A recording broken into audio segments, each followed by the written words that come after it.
സ്നേഹം നിറഞ്ഞ മനുഷ്യ സമൂഹമേ, മതവിശ്വാസികളെ, നമ്മുടെ ലോകം ഒരിടത്ത് നിന്ന് കത്തിച്ചാമ്പലായി ചാരമായി പടർന്നു വരികയാണ്.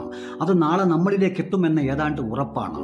എന്നാൽ ഏത് മതത്തിന്റെ ദൈവമാണ് ഈ അഗ്നിഗോളത്തിൽ നിന്ന് നമ്മെ രക്ഷിക്കാൻ എത്തുക എന്നുള്ളതാണ് എൻ്റെ ചിന്ത. ഹിന്ദുവിൻ്റെ ദൈവം വരുമോ, ഇസ്ലാമിൻ്റെ ദൈവം വരുമോ, ക്രിസ്ത്യാനിയുടെ ദൈവം വരുമോ നമ്മളെ രക്ഷിക്കാൻ? അതെയോ നമ്മൾ കൊട്ടിഘോഷിച്ച് പടുത്തുയർത്തിയ നമ്മുടെ അയോധ്യയിലെ രാമൻ വരുമോ? ഇല്ല എന്നുള്ളതാണ് ഈ യാഥാർത്ഥ്യം. ഒരു ദൈവങ്ങളും നമ്മെ സഹായിക്കാൻ വരില്ല. കാരണം ഇതെല്ലാം കൃത്രിമമായി മനുഷ്യനെ ഭിന്നിപ്പിക്കാൻ പടച്ചുണ്ടാക്കി കെട്ടിപ്പൊക്കിയ ദൈവസങ്കല്പമാണ് എന്ന് ഇനിയെങ്കിലും നാം തിരിച്ചറിയണം.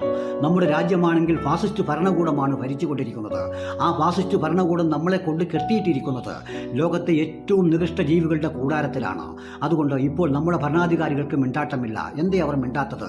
നരേന്ദ്രമോദിയും കൂട്ടാളികളും വാ തുറക്കേണ്ടതുണ്ട്. കാരണം നിങ്ങൾക്ക് തെറ്റുപറ്റിയിരിക്കുന്നു. ഇനിയെങ്കിലും നിങ്ങൾ തെറ്റുകൾ തിരുത്തണം. ഈ കാണുന്ന മനുഷ്യനെ ഭിന്നിപ്പിക്കാനുള്ള വഴിയിൽ നിന്ന് നിങ്ങൾ മോചിതരാകണം. നമ്മൾ മതമില്ലാത്ത ഒരു ലോകം സൃഷ്ടിക്കണം.